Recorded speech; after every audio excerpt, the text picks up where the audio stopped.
What can you do to get ready? The first thing you're going to really need to do is get your 2019 tax return and compare it to the information that you sent in at the time of application.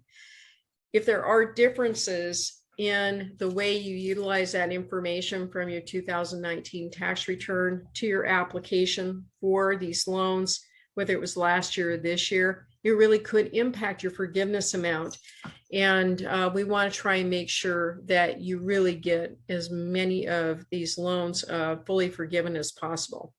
So we really want you to get your 2020 profit and loss statements together, have all of that information in terms of your utilization of these PPP loan proceeds and the other loan programs that you participated, to be able to document their use and in terms of compliance. So that's a good rule of thumb across the board for any of the programs that you're utilizing, whether it's a federal program or state program or a local one.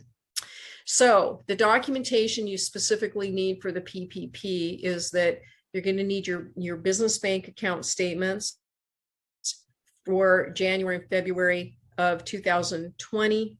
And you're also going to need them for each month that you spent your PPP proceeds. If you have a third-party payroll provider, you will need all of their records related to the disbursement of your payroll for your covered period. You will need to have your W-2 forms as well as your W-3 form, if applicable. Some tax preparers do not provide you with that W-3, but you definitely have your W-2s. Any tax forms such as your 941s, copies of any funds transfers that you made to use payments for the proceeds of the loan on those expenses in the form of ACH or checks, canceled checks, front and back. Your state wage reporting documents for unemployment and for labor and industries.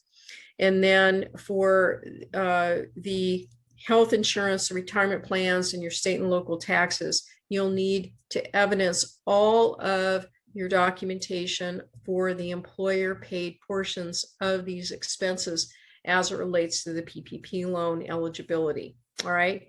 So payment receipts, canceled checks, account statements, invoices, all of the things that you use to evidence how you had to pay your PPP funds.